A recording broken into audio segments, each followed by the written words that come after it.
ramadaanku wuxuu kaloo caan ku yahay oo dadku ay samayn jireen in la iscafiyo.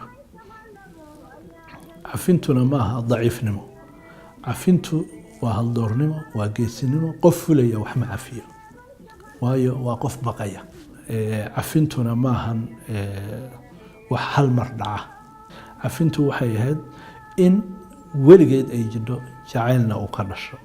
marka in la iscafiyo gebi ahaan dadku ramadaanka waxyaabuhu nafarayo bay ka mid tahay.